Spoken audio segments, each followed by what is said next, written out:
correndo na sala, a mãe olha com o canto do olho e vai embora caladinho.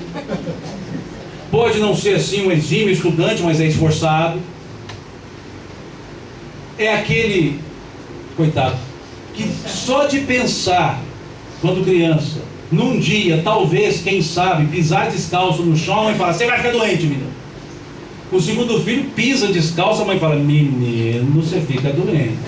O terceiro fica sujinho andando no chão. O quarto, ela fala, tem mais um, tá por aí.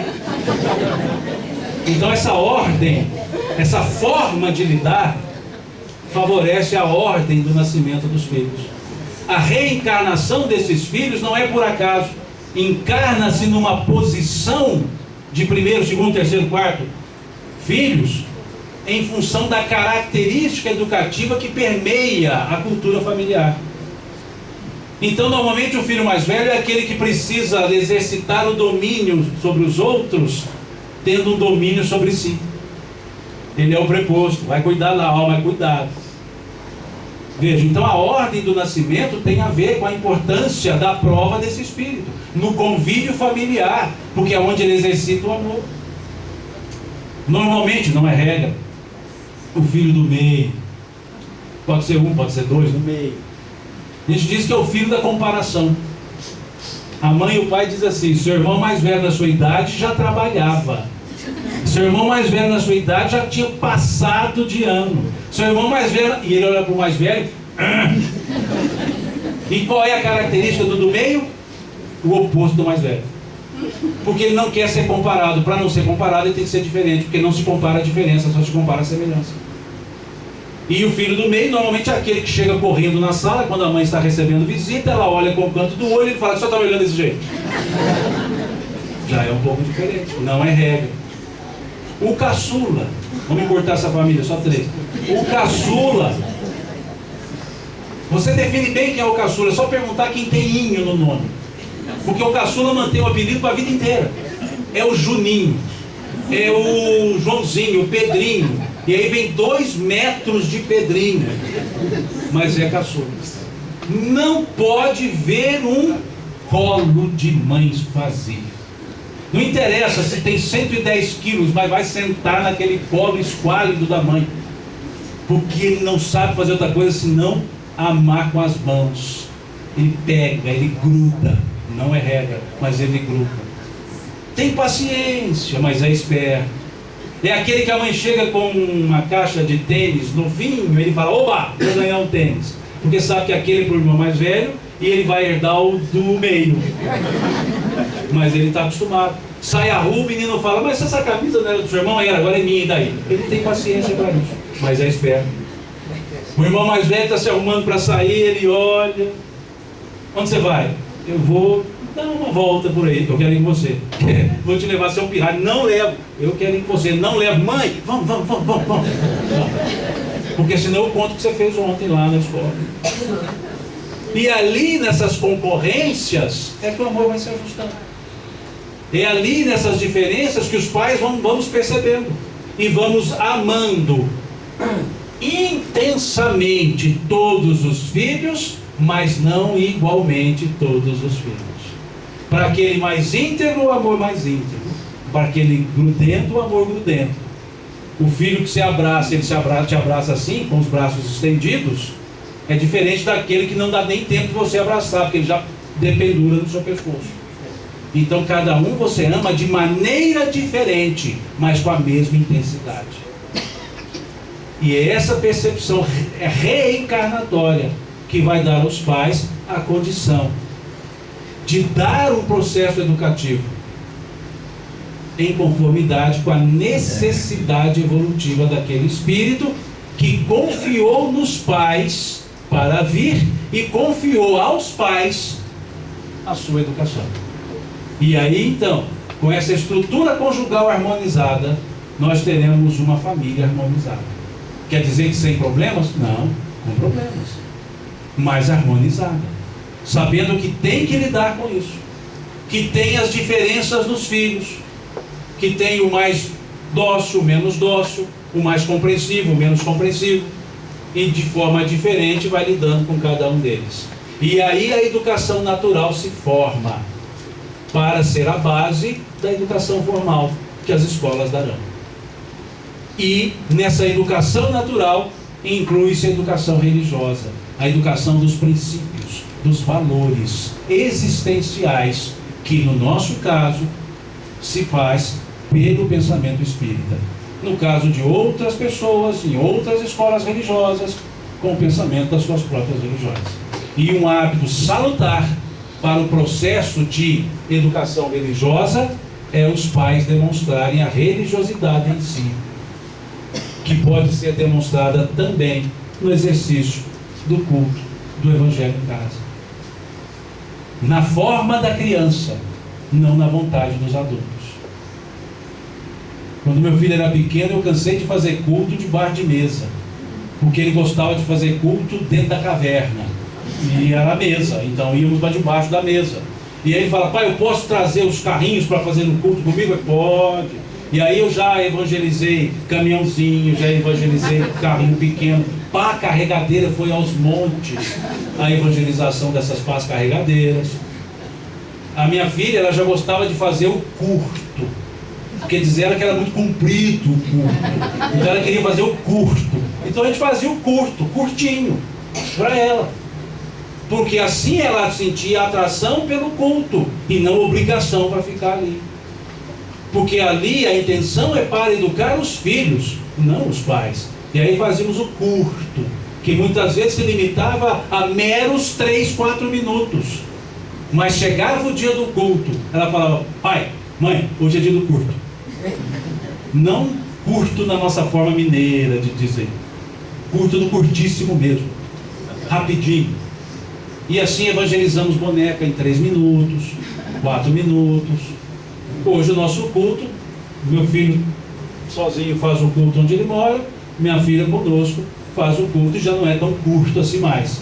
Que aí já olhamos uma passagem dos evangelhos, analisamos o evangelho, os evangelhos de Jesus, analisamos a historicidade, analisamos a característica da fala, depois lemos lá uma pergunta do Livro dos Espíritos, lemos um trecho de um outro livro, e aí o nosso culto vai lá 40 minutos, 30 minutos, e já não fica mais no curto. Para tentar. E aí eles vão seguir o caminho deles. Mas para seguir o caminho deles, é preciso que nós mostremos, quando ainda não tem o caminho deles, o nosso caminho. Depois eles escolhem o caminho deles. Mas isso é ferir o livre-arbítrio deles? Não. Devo levar o meu filho para a evangelização da infância? Por que não? Ah, sim, mas ele tem direito de escolher. Aí o livre-arbítrio ele exerceu quando se propôs reencarnar na minha casa. Quando ele foi reencarnar na minha casa, foi dito a ele: ó, lá tem evangelização, viu? Não, pode deixar, não aceito. Então, já que veio, o combinado não sai caro. Vai para a evangelização. Depois ele segue o caminho dele. Essa é a forma de entender a educação religiosa, com esforço e exemplo dos pais. Já estamos encerrando. Uma vez, indo fazer uma palestra em Iguatama, eu saí de Patrocínio às 5 da manhã. Nós tínhamos um encontro em Iguatama às 9. Mais ou menos 3 horas de viagem, chegaria a tempo. E mais ou menos 15 para 6 da manhã, 10 para 6, eu estava passando próximo, chegando a Ibiá, estava a uns 30 quilômetros de Ibiá, 20 quilômetros de Ibiá. E aí há uma residência bem próxima à rodovia, que a gente não conhece a pessoa, mas sabemos da família que mora, porque passo ali sempre, fui acompanhando a construção daquela casa. E um dia, nesse dia, indo para Iguatama fazer lá um estudo, estávamos indo eu e meu filho, e um senhor, presidente dessa casa, com a criança pequena na rodovia pedindo carona, isso mais ou menos 6 horas da manhã. E aí eu parei, dei a carona a ele, a pessoa está indo para onde? Eu estou indo para Ibiá. Falei: legal, o senhor anda cedo, não, precisa andar cedo. Falei: desculpe perguntar, mas o senhor está indo tão cedo assim para onde? Falei: não, eu estou levando meu filho para a escola dominical, ele era presbiteriano. Vou levar para a escola dominical. Falei: mas a escola dominical é tão cedo assim? Não, é às 10 da manhã. Bom, por que o senhor está tão cedo aqui na rodovia? Porque eu não posso correr o risco de perder uma carona, porque a aula dominical para o meu filho é importantíssima e para mim também. Então eu vim cedinho, porque aí eu garanto que eu tenho uma carona para chegar a tempo. E eu achei que eu estava fazendo muita coisa em Iguatama. E nós muitas vezes reclamamos que marca o horário da evangelização do centro, a hora que eu tenho que ir para o meu futebol, para o meu passeio, para a minha caminhada. E ficamos reclamando disso. E não percebemos que essa é a nossa função. Pais, uma das, mostrar aos nossos filhos a alegria do cultivo da ideia religiosa. e não a obrigação do cultivo da ideia religiosa. Assim fazendo, nós estaremos ajustando a família e entendendo que por que ela é a coisa mais bela do mundo. Porque ela é o lugar onde nós exercitamos coletivamente o nosso crescimento. É lá que nós encontramos as almas com as quais já convivemos e aquelas que passamos a conhecer. É lá que nós teremos uma escola real para a nossa evolução, para as almas que somos. Então a família é o elemento chave. Não interessa se com muito ou poucos filhos, não interessa se constituída formalmente ou não, mas que haja a amálgama do amor, que vai gerar o respeito e vai gerar a alegria de conviver, mesmo nos momentos de tristezas da própria convivência. E que o sucesso dessa empreitada dependerá do esforço dos empreiteiros. E os empreiteiros, em grande parte, somos os pais, as mães, que recebemos esses filhos para devolvê-los para Deus melhor do que Ele nos mandou. E esse esforço será recompensado não por um ato externo, mas pelo amor que teremos cultivado com esses seres, que independentemente em outras encarnações compuserem outras famílias, nunca deixarão de nos amar como irmãos de jornada, como filhos de Deus. Porque quando compartilhamos uma convivência, o amor e o esforço foram incondicionais. E isso é que formou a condição dessa família ser maior. E eu ter sido filho, pai e irmão de muitos, e todos formarmos uma grande família, que quando nos encontramos, independentemente da posição ocupada no lar, sentimos a energia alegre do amor cultivado nas existências que tivemos.